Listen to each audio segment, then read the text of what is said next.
मैं अपना विचार दे रहा हूँ, तुम्हें रिसर्च करने का अधिकार है क्या? हमारी जेब में कुछ पड़ा हुआ है, हम रखते हैं, सौंफ रखते हैं, सुपारी रखते हैं, लौंग रखते हैं, इलायची रखते हैं। एक बार हमने मुट्ठी हाथ डालकर जेब में मुट्ठी बांध ली और निकाल लिया, बताओ इसमें क्या क्या है, बताओ इसमें क्या क्या है?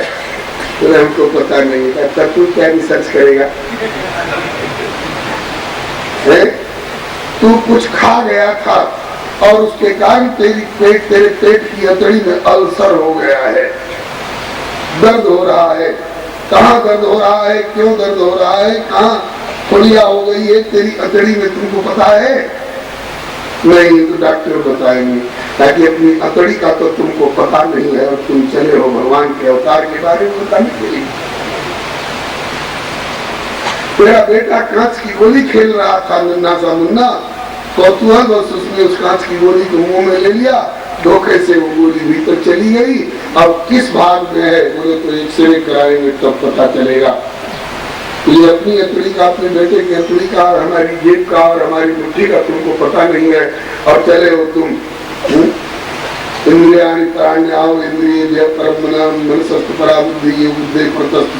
उसके संबंध में, जहाँ मन जा नहीं सकता, जहाँ बुद्धि जा नहीं सकती, जहाँ वाणी की पहुंच हो नहीं सकती, और उसके संबंध में तुम अपना मत देने चले हो।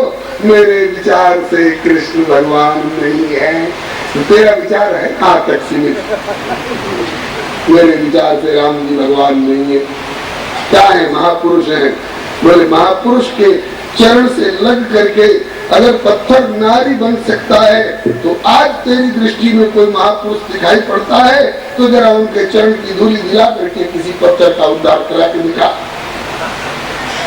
जिनके पद पद्म पराग परत, जिनके पद पद्म पराग परत पल भर में पतिता परित्यक्ता पाथरी में प्राण पल गयो है, और ताके परत्व में ताकि भगवत्ता में संदेह जो बतावे मूढ़ तो समझो कि बुद्धि पे दुराता दूर धर गए हो। तुमको अपने पांव के नीचे तक का तो दिखाई नहीं पड़ रहा है, और एवरेस्ट की चोटी के पृष्ठभूमि में क्या है उसको तू बताने चला है।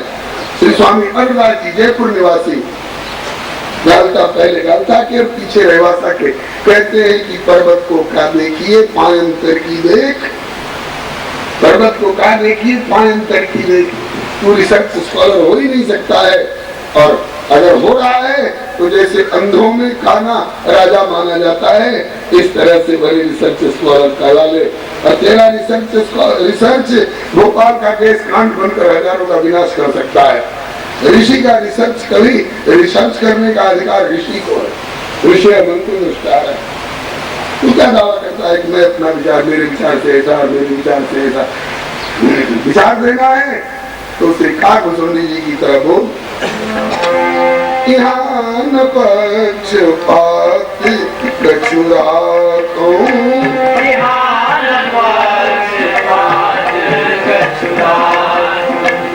वेद पुराण और संत मत भागो,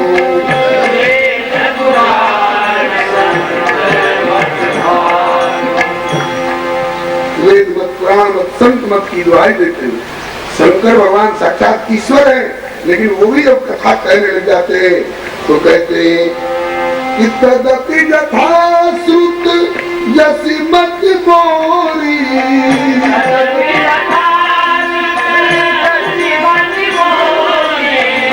कही हो देखी प्रीति अति तोरी, कही हो देखी प्रीति अति तोरी। श्री सूत जी ने कहा कि मैं गुरुदेव से जो कुछ सुना था और मेरी तुच्छ बुद्धि ने जैसा अटा है उसके अनुसार मैं आप लोगों को सुना रहा हूँ। अब परंपरा जो बताई इस पर श्री शौनक जी को जिज्ञासा हो गई, भगवान ठहरिए, एक जिज्ञासा हो गई है। हाँ बोलिए। एक नहीं बल्कि दो जिज्ञासा हो गई है। कौन कौन? बोले एक तो ये कि 24 अवतार की सूची जब आप देने लगे तो आपने कहा कि नारद जी 24 में से तीसरे अवतार हैं और व्यास जी 17वें अवतार हैं। जब व्यास जी भी अवतार हैं और नारद जी भी अवतार हैं, तो ये अवतारों की सूची में दोनों आपने अवतार बताया, और अब परंपरा बताते समय आप कह रहे हैं कि नारद जी ने व्यास जी को भागवत का उपदेश किया, तो क्या भगवान को भगवान से उपदेश लेने की जरूरत पड़ती है क्या? बोले हाँ, ये भगवान की ही बनाई हुई मर्यादा है। गुरु बिनु भवनिधि करे न कोई,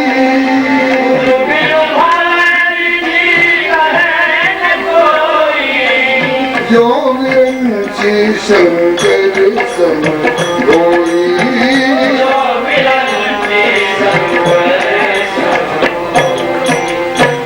स्वयं भगवान भी अवतार लेकर के आवे तो अपने पूर्ववर्ती आचार्यों से उन्हें दीक्षा और शिक्षा लेनी पड़ेगी, क्योंकि उन्हीं की बनाई हुई मर्यादा है। गुरु बिनु भवनिधि करे न कोई। रामावतार में वशिष्ठ जी से विद्या प्राप्त किए, वनगृह गए, परंदम गाए। विश्वामित्र जी से अस्त्र शस्त्र की विद्या प्राप्त किए। श्री कृष्णावतार में गर्गाचार्य जी से गायत्री मंत्र की दीक्षा ली। संदीपनी गुरु के यहाँ विद्या पढ़ने के लिए गए। श्री शंकर भगवान ही आदि जगत गुरु शंकराचार्य जी के रूप में प्रकट हुए हैं। इसका मतलब कि आदि जगत गुरु श्री शंकराचार्य साक्षात शंकर ही है, लेकिन साक्षात शंकर होने पर भी तो अवतार लेकर आए तो अपने पूर्ववर्ती अवतार पूर्ववर्ती आचार्य श्री गोविंद पाद स्वामी से शिक्षा दीक्षा लेनी पड़ती है उनको। एक बार स्वामी श्री अखंडानंद जी महाराज श्री पुड़िया बाबा का संस्मरण सुना रहे थे। उनने कहा एक बार श्री पुड़िया बाबा जो अपने समय के सिद्ध संतों में मिले जाते थे, उनसे आकर के किसी ने पूछा बड़े रोष में भर करके, बाबा क्या है आप लोगों ने गुरुडम चला रखा है, गुरु गुरु गुरु गुरु की क्या जरूरत है? बाबा सिद्ध संत थे, मुस्कुराए और बोले कि बेटा तेरे प्रश्न में ही तेरा उत्तर भरा हुआ है। कैसे? बोले पूछ क्या है तेरा प्रश्न? बोले गुरु की क्या जरूरत है? बाबा ने कहा क्यों पूछ रहे हो मुझसे? ताकि जानने के लिए। कहा बस बेटा इसीलिए गुरु की जरूरत पड़ती है। हमें आर्ट्स पढ़ना है, साइंस पढ़ना है, कॉमर्स पढ़ना है, रसोई बनाना सीखना है, चित्रकारी कटाई सिलाई कढ़ाई सीखना है, तो जो पहले के सीखे हुए हैं उनसे सीखना पड़ेगा। हमें बद्री नारायण की यात्रा करनी है तो जो पहले से बद्री नारायण हो आए हैं, जिन्हें वहां का रास्ता मालूम है, उनसे पूछना पड़ेगा। कौन ट्रेन से कहाँ तक पहुँचेंगे, उसके बाद कौन बस से कहाँ तक पहुँचेंगे, फिर कहाँ तक पैदल जाना पड़ेगा, फिर किस पड़ाव पर मुकाम करना पड़ेगा, वहाँ क्या सुविधाएं हैं क्या असुविधाएं हैं, पूछना पड़ेगा। और अपने मन से चल दें, हो सकता है कि बद्री नारायण उत्तर दिशा में हो और हम रामेश्वरम की ओर चल दें, तो चाहे कितनी तेज रफ्तार हो, हम बद्री नारायण पहुंचने की बजाय बल्कि बद्री नारायण से दूर होते जाएंगे। इसलिए पूछना पड़ेगा, गुरु से पूछना पड़ेगा। इसलिए ये हम लोगों को रास्ता दिखाने के लिए गुरु बिनु भवनिधि करे न कोई, जो विरंची शंकर सम होई। नारद जी से व्यास जी को भागवत का उपदेश लेना पड़ा। हमारे इस सनातन संस्कृति के दो बड़े उत्तमोत्तम ग्रंथ है। सर्वप्रथम वाल्मीकि रामायण और उसके बाद श्रीमद् भागवत। वाल्मीकि रामायण भी पहले 100 श्लोक में ही था, मूल रामायण जिसको कहते थे, और वह भी नारद जी ने ही उपदेश किया वाल्मीकि जी को, और कहा कि 100 श्लोक वाली मूल रामायण को आप समाधि में अनुभव करके और उपरिंगण करिए तो 24,000 श्लोकों में वाल्मीकि रामायण। नारद जी के उपदेश से ही श्री वाल्मीकि जी ने वर्णन किया। उसी तरह से आज द्वापर के अंतिम चरण में श्री वेदव्यास जी को 4 श्लोकों में मूल भागवत पढ़ाई और फिर इसके बाद का इसका उपनिर्णय करिए। तो श्री वेद व्यास जी ने 18,000 श्लोकों में श्रीमद् भागवत का उपनिर्णय करके और अपने पुत्र सुखदेव जी को पढ़ाया। तो वाल्मीकि रामायण और श्रीमद् भागवत दोनों के मूल उपदेशक और प्रेरक उपनिर्णय के समय श्री नारद जी है। वाल्मीकि जी को प्रेरित करके और 100 श्लोक वाले मूल रामायण को 24,000 श्लोकों में वर्णन कराए और व्यास जी को उपदेश करके 4 श्लोक वाली भागवत को 18,000 श्लोकों में वर्णन कराया। तो उपनिर्णय तो वाल्मीकि जी ने व्यास जी ने किया, लेकिन गाया इन्होंने खुद नहीं, नन्हे मुन्नों से गवाया। वाल्मीकि जी ने वाल्मीकि रामायण कुश और लौ जैसे बच्चों के द्वारा गवाया। ऐसे ही श्री वेद व्यास जी ने भागवत का उपनिर्णय तो किया, लेकिन गान स्वयं नहीं किया, अपने नन्हे मुन्ने 16 वर्ष के सुखदेव जी से गान कराया। बच्चों की वाणी में बड़ी मधुर लगती है ये कृतियां इनकी। और बच्चा भी कोई ऐसा वैसा नहीं, जो भी बच्चा चाहे गा ले, नहीं। लौ कुश जैसा बच्चा, श्री सुखदेव जैसा बालक सबको नहीं मिला करता है, अपने भाग्यशाली को मिला करते हैं। तो अब जिज्ञासा होती है कि ठीक है, भगवान को भी अवतार लेकर आने पर गुरु की आवश्यकता होती है, इसलिए पूर्ववर्ती अवतार नारद जी और परवर्ती अवतार वेद व्यास जी। तो पूर्ववर्ती अवतार नारद जी से परवर्ती अवतार श्री वेद व्यास जी ने भागवत की शिक्षा ली, उपदेश प्राप्त किया। तो अब कृपा करके ये बताइए कि नारद जी का व्यास जी का समागम कब, कहाँ, कैसे हुआ और ये उपदेश वाला क्रम कैसे बना। तो आगे के अध्याय में कहते हैं कि वेद व्यास जी जिनमें वेद के 4 भाग कर चुके थे हम लोगों की सुविधा के लिए, जिनमें वेदांत क्रम सूत्रों की रचना कर ली थी, जिन्होंने 17 पुराण भी लिख लिए थे, जिन्होंने महाभारत जैसा इतिहास ग्रंथ, हमारी संस्कृति के ये 2 इतिहास ग्रंथ हैं। प्रथम इतिहास वाल्मीकि रामायण और द्वितीय इतिहास श्री महाभारत। 4 वेद हैं, ऋग्वेद, यजुर्वेद, सामवेद, अथर्ववेद। ऐसे ही 4 वेद हैं, गांधर्व वेद, आयुर्वेद, धनुर्वेद, स्थापत्य कला वेद, ये उपवेद हैं। और 2 इतिहास हैं हमारे, 2 इतिहास वाल्मीकि रामायण और महाभारत। बहुत लोग कहते हैं कि हमारा इतिहास बहुत पुराना नहीं है। कहां से आपका इतिहास शुरू होता है? आज के मूर्ख लोग, तथा कथित इतिहासकार लोग बैठे हुए हम लोगों को भी बताने के लिए कहते हैं कि भारतवर्ष में तो केवल अनार्य रहते थे।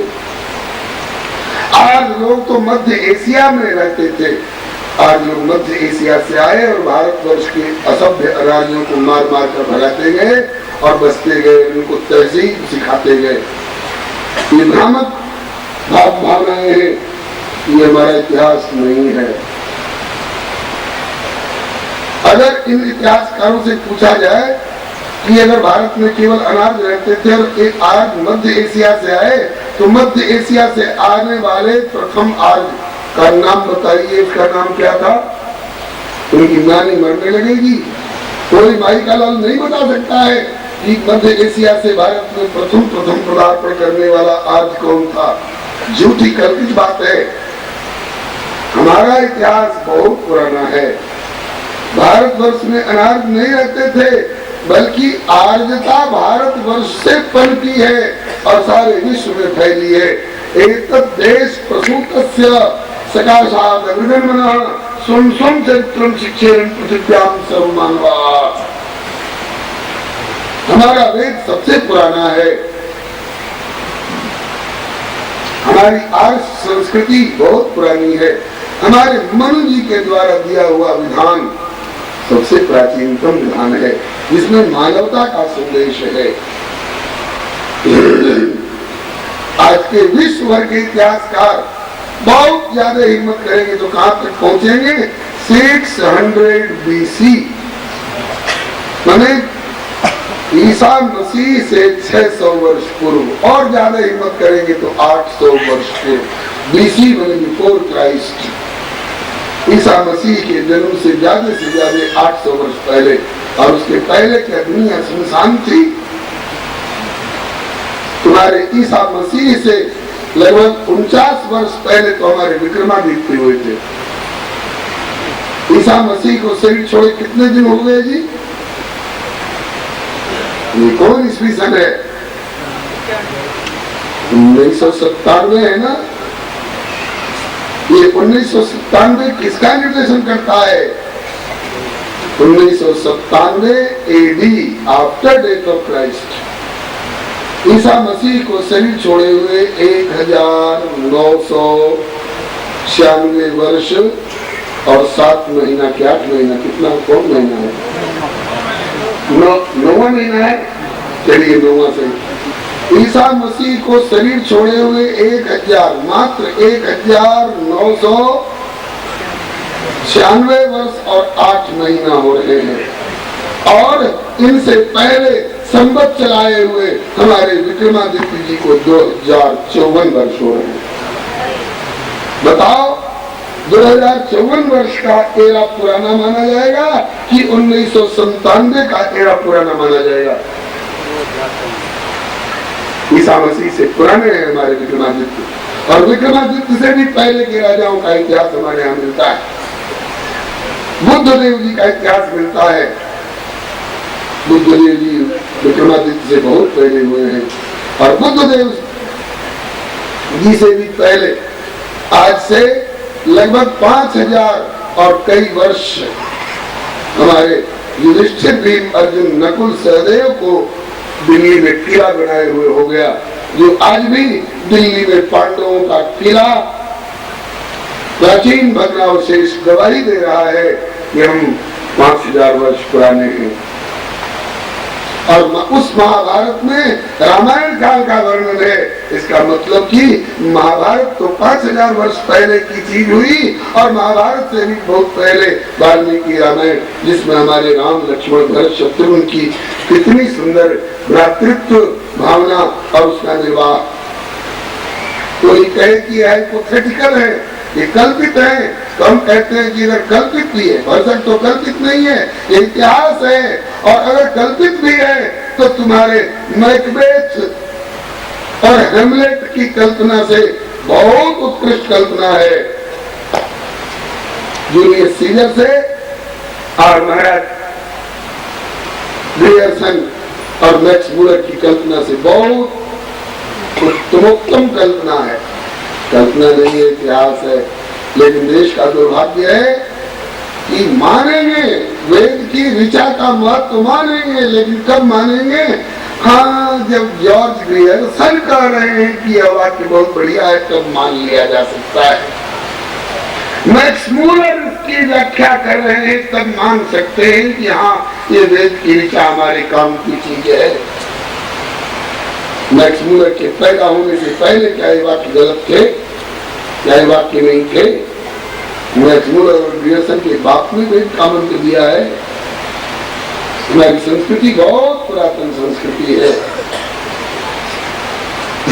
भगवान वेदव्यास जी ने द्वापर के अंतिम चरण में वेद के 4 भाग किए, वेदांत ब्रह्म सूत्रों की रचना की, अथातोरण जिज्ञासा से प्रारंभ करके, और 17 पुराण लिखे, महाभारत जैसा दिव्य ग्रंथ का प्रणयन किया, जिसमें गीता जैसा रत्न है।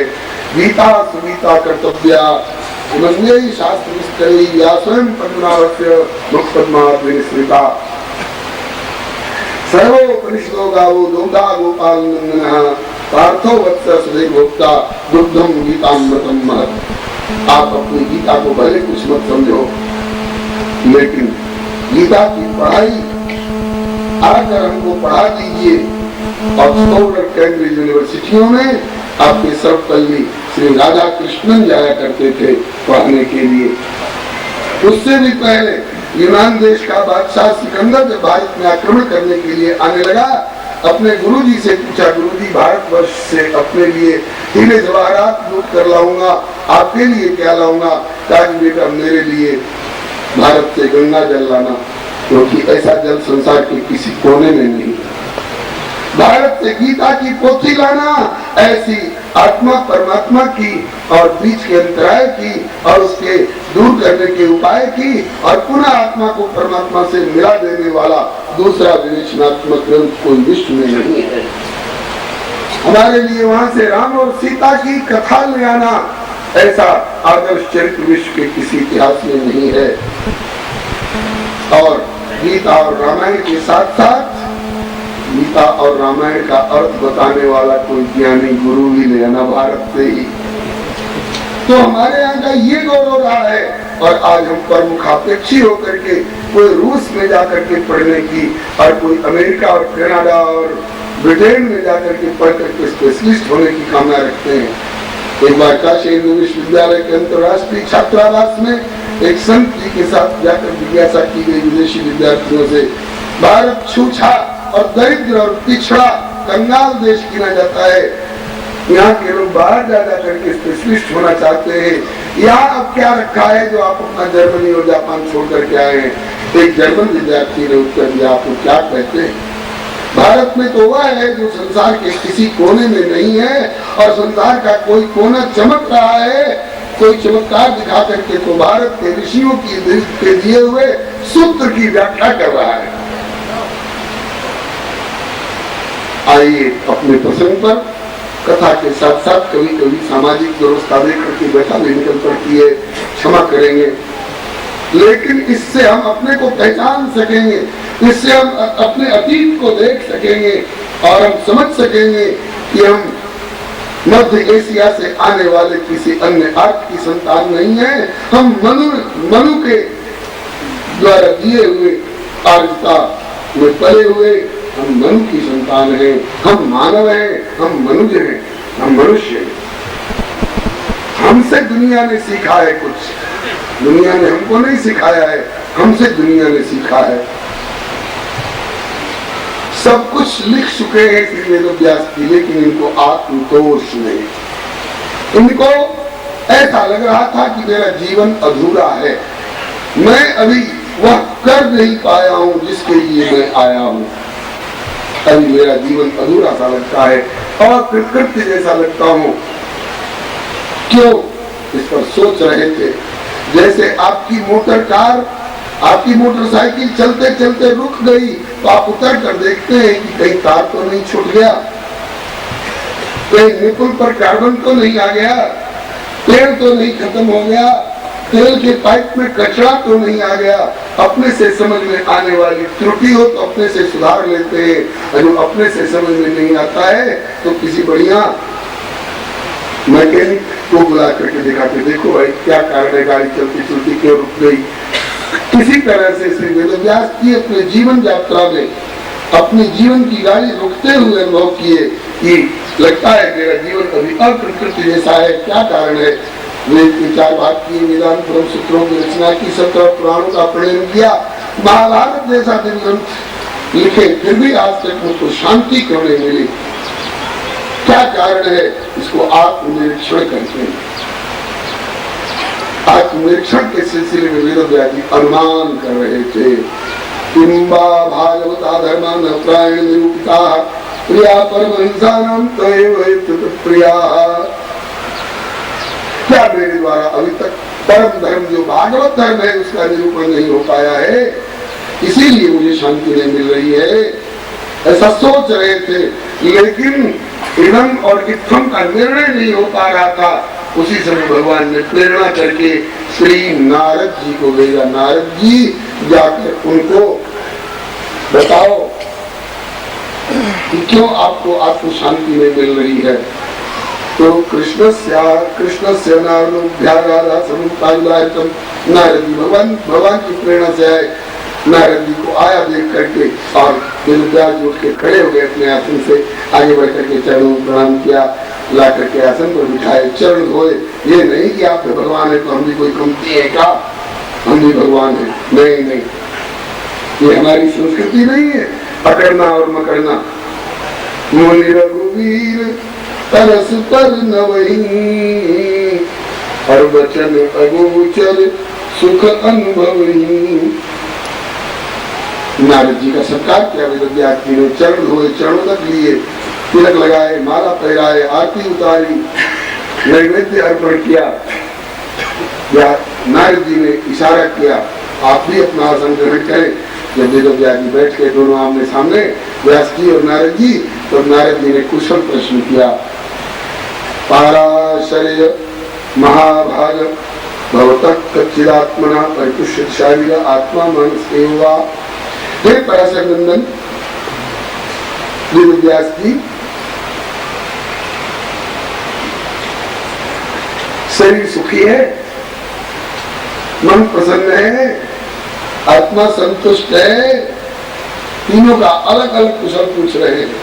परितुष्यति शारीर आत्मा मानस एवं, इसका मतलब कि ये तीनों की अलग अलग सत्ता है।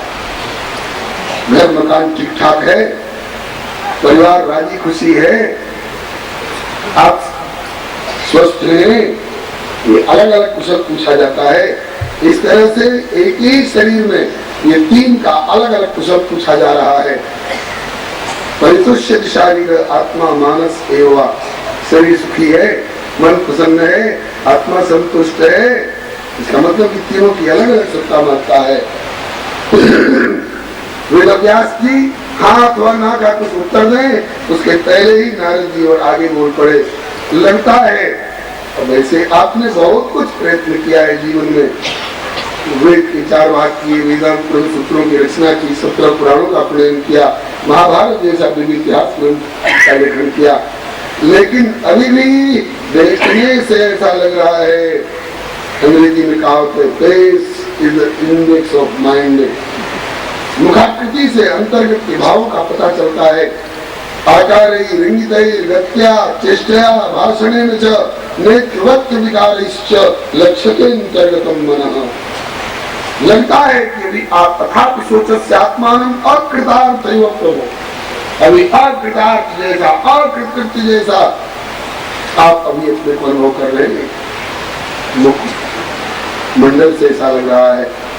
व्यास जी ने अपनी भूल कबूल कर ली, अपनी त्रुटि स्वीकार कर ली। हाँ भगवान आप ठीक कहते हैं, ऐसा ही लग रहा है। कहा क्यों? बोले क्यों का उत्तर में खोज तो रहा था, लेकिन निर्णय नहीं कर पा रहा था। आप त्रिकालज्ञ सर्वज्ञ तुम, गति सर्वत्र तुम्हार, आप सबको जानने वाले हैं। आपसे बढ़िया टेक्निकल कोई बढ़िया मैकेनिक कहाँ मिलेगा? हमारे जीवन लक्ष्य की कसर बताने वाला आप बताइए। तब नारद जी ने भी वही बात बताई जो वेदव्यास जी अनुमान कर रहे थे। किंबा भागवता धर्मा न प्राय निरुक्ता प्रिया परमहंसानां तैव हेतुत प्रिया।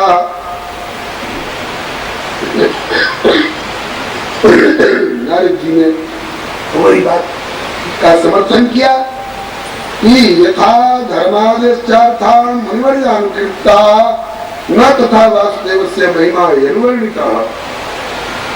आपको शांति इसलिए नहीं मिल रही है कि आपने जिस प्रकार से धर्म का महत्व, अर्थ का महत्व, काम का महत्व, मोक्ष का महत्व, गृहस्थाश्रम का महत्व, पत्नी का महत्व और पुत्र का महत्व, नदी का महत्व, जंगल का महत्व, पर्वत का महत्व, तीर्थ का महत्व, व्रत का महत्व, इंद्र का महत्व, वरुण कुबेर और सूर्य और चंद्र का महत्व गाया है। न तथा वासुदेव से महिमा वर्णित है। वासुदेव भगवान की महिमा का भी उतना वर्णन नहीं किया उस प्रकार से। तो क्या अब तक के पुराणों में भगवान की महिमा का वर्णन नहीं किया? वह किया है, लेकिन यथा धर्मादेश चार्था वर्णिता तथा वासुदेव से महिमा न वर्णित। उदाहरण के लिए किसी का ब्याह होता है तो दूल्हा का भी नाम लेकर गीत गाया जाता है, समधी समधन का भी नाम लेकर गीत गाया जाता है, यहाँ तक कि बरातियों का भी नाम लेकर गीत गाया जाता है। जिस बराती का नाम लेकर गीत गा दिया, समझाने वालों ने खुश हो गए, हमको भी जानते हैं यहाँ के लोग। और जिसका नाम लेकर गाड़ी में गीत नहीं गाया गया, मुंह लटक जाता है, लगता है हमको कोई ज्ञान नहीं जानते। तो लोग बताते हैं अरे साहब ये दूल्हा के ताऊ जी लगते हैं, इनका नाम लेकर के तो आप लोगों ने भी गाया नहीं। तब ताऊ जी के नाम का भी, मौसा जी के नाम का भी गीत गाया जाता है। बताइए, गीत तो ताऊ जी के और मौसा जी के नाम का भी गाया गया, लेकिन प्रधानता किसकी है? दूल्हा की। तो इसी तरह से आपने भगवान को अभी तक दूल्हा बना करके नहीं गाया, उनको आपने ताऊ जी और मौसा जी बना करके गा दिया, बराती बना करके गा दिया। भगवान की प्रधानता रखते हुए, भगवत भक्ति की प्रधानता रखते हुए आप महिमा गाइए, और तब देखिए आपको कितनी शांति मिलती है। इसी सिलसिले में नारद जी ने आप रीति बताई। अरे हमको जो दवा फायदा की होगी वही में दवा आपको प्रेस्क्राइब करेंगे। तब श्री नारद जी ने बताया, मैं भी पूर्व जन्म में आम पुरातीत भवे भवम मुने दास्यास्तु कस्याश्चन वेदवादिनाम निरूपितो बालके योगिनाम शुश्रूषणे प्राविष्टाम। हे व्यास जी, मैं पूर्व जन्म में एक दासी का पुत्र था। आप लोग कहेंगे अभी तो कह रहे थे कि 24 अवतार में से एक है, और अभी अपने मुख से नारद जी कह रहे हैं पूर्व जन्म में एक दासी का पुत्र था। दो तरह की बात करते नहीं साहब, दो तरह की होते हुए एक बात। अरे भगवान जब कछुआ और मछली के रूप में अवतार ले सकते हैं, तो भगवान दासी पुत्र के रूप में अवतार ले सकते हैं कि नहीं? स्वतंत्र है, कहीं अवतार ले सकते। हम लोगों को शिक्षा देने के लिए कि देखो, पहले तुम कितने भी पिछड़े हुए से लगते होगे, लेकिन प्रभु का चरणाश्रय लोगे तो तुम नारद कहला सकते।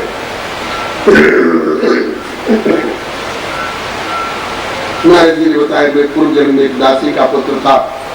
मेरी माँ एक ब्राह्मण के घर में नौकरी करती थी, झाड़ू बुहारू, चौका बर्तन, गोबर ठंडा इत्यादि का धंधा करती थी। मैं छोटा सा बच्चा था, मेरे जी में कोई काम नहीं था। उस ब्राह्मण के यहाँ महात्मा लोग ठहरे बैठे चतुर्मास व्रत करने के लिए, पूरी बरसात भर यही रहेंगे। ठीक है महाराज विराजो, हम सेवा करेंगे आपकी। ब्राह्मण व्रत थे।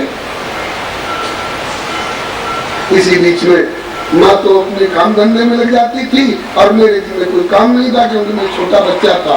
और बच्चे तो उछल कूद, गाली गलौज, लड़ाई झगड़ा, मार काट में लगे रहते थे, और मुझमें चंचलता नहीं थी। मैं गंभीर भाव से उन संतों के पास बैठ करके और उनकी पूजा और उनके गान और उनके पाठ और उनके कीर्तन को देख देख के खुश होता था। महात्मा भी बड़े प्रसन्न होते, देखो। और बच्चे तो उछलने कूदने में, अल्लाह गुल्ला, रोने धोने में लगे। और ये बच्चा कितना शांत प्रकृति का है, इस संतों के पास बैठ करके इनके क्रियाकलाप देखता रहता है। कोई महात्मा चरणोदक देते, ले बच्चा ले, चरणोदक ले ले, पी ले और माथे पर बैठ ले, प्रसाद ले। अच्छा, कोई कोई कहते, बालक भगवान बड़े गौर से सुन रहे हो, कुछ समझ में आता है?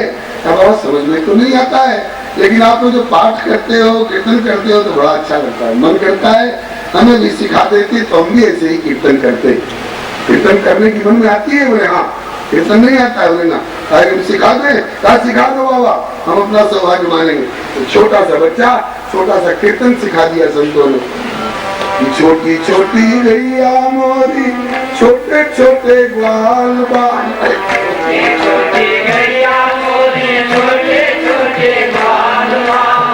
छोटो सो हमरो मदन गोपाल लाल।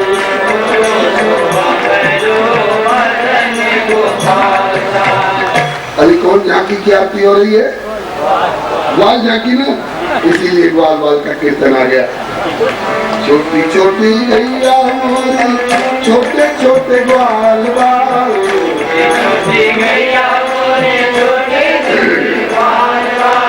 छोटो सो हमरो मदन गोपाल लाल।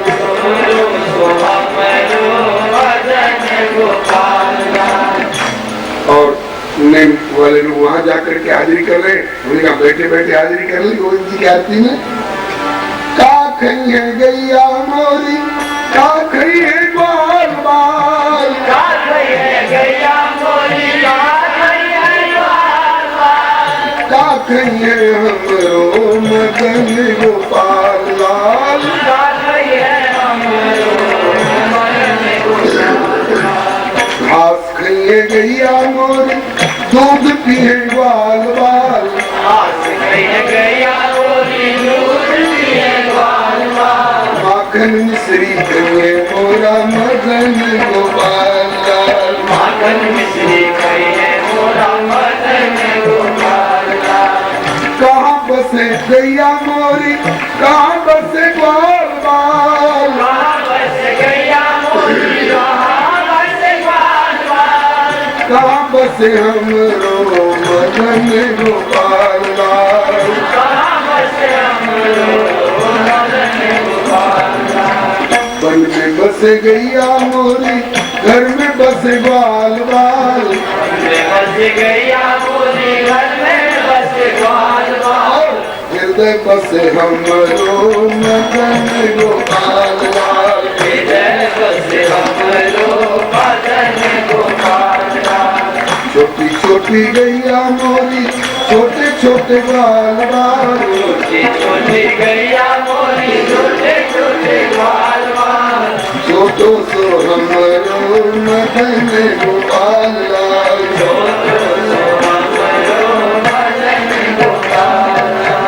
श्री गोपाल कृष्ण भगवान की।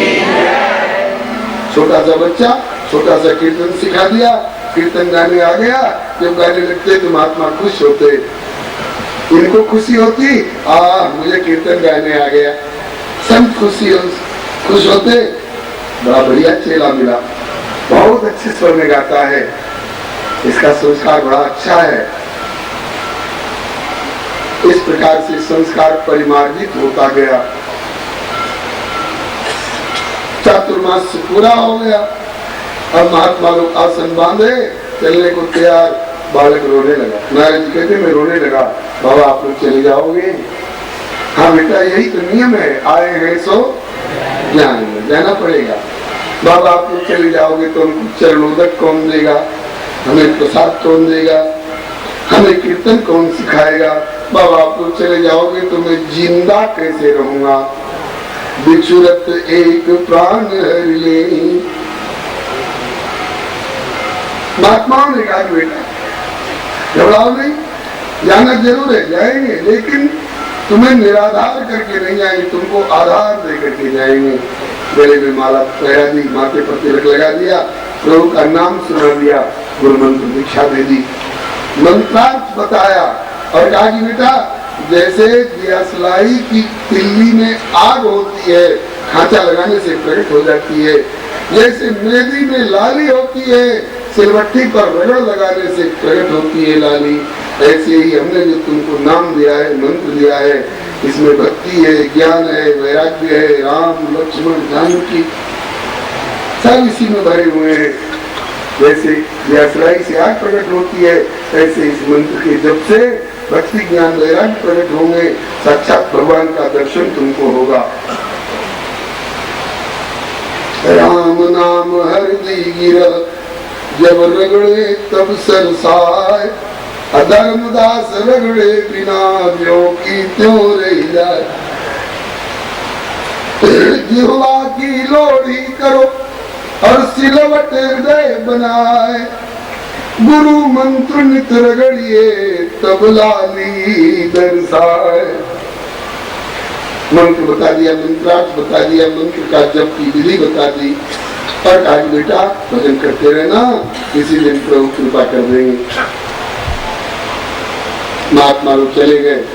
अब नारद जी कहते मेरी माँ, घर में और कोई था नहीं, मैं था और मेरी माँ थी। माँ चाहती थी कि छोरा का ब्याह कर दे, 1 से 21 हो जाए। और छोरा जानता था कि ब्याह में क्या फजीता, ब्याह में बड़ा फजीता। एक दृष्टांत सुना करते थे गुरु जी। एक भीख मंगा दिन भर का भीख मांगता हुआ, थका हुआ, सड़क के सहारे कुआ के मनखंडे पर बैठ गया।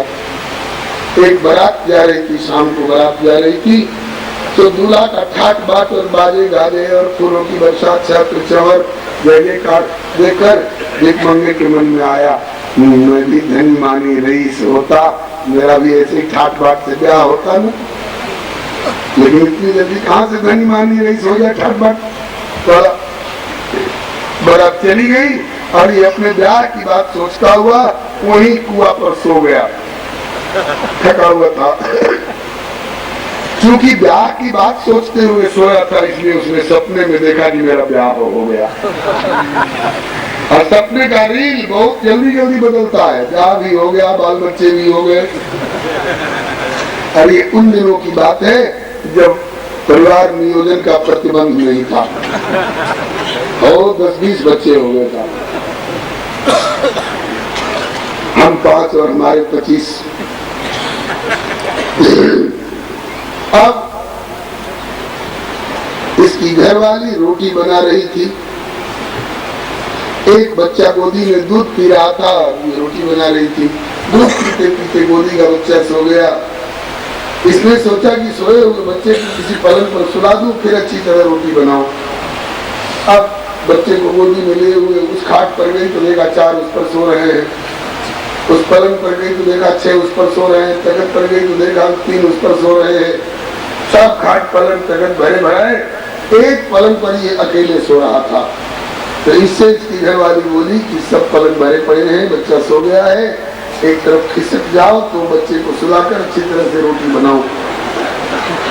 तो बच्चे को जगह देने के लिए एक तरफ खिसका, किधर खिसका? सड़क की ओर नहीं, कुआं की ओर।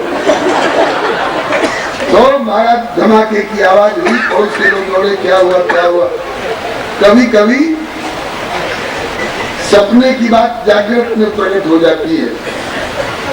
बच्चा देखता है जाड़े की रात में कि मैं मोरी पर बैठकर पेशाब कर रहा हूँ, 10 मिनट के बाद पता चलता है कि बिस्तर गीला हो गया। ऐसे ही कोई कोई सपने की बात जागृत में प्रकट हो जाती है। किसका? तो वो सपने में, किसके कहने से? घरवाली के कहने से। कौन सी घरवाली? सचमुच की? अरे सपने की कल्पित घरवाली। और किस लिए संपत्ति कर दी जाती? कोई चोट नहीं बताता, एक ही बात कहता, बाप रे बाप, सपने के झूठे ब्याह ने तो कुआं में पटक दिया,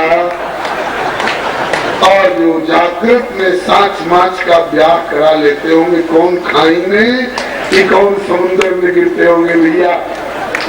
तो नारद बाबा कहते हैं कि ऐसा ब्याह हमको नहीं कराना है। जिस ब्याह की कल्पना भी कुआं में पटक देती है, ऐसे ब्याह से भगवान बचावे।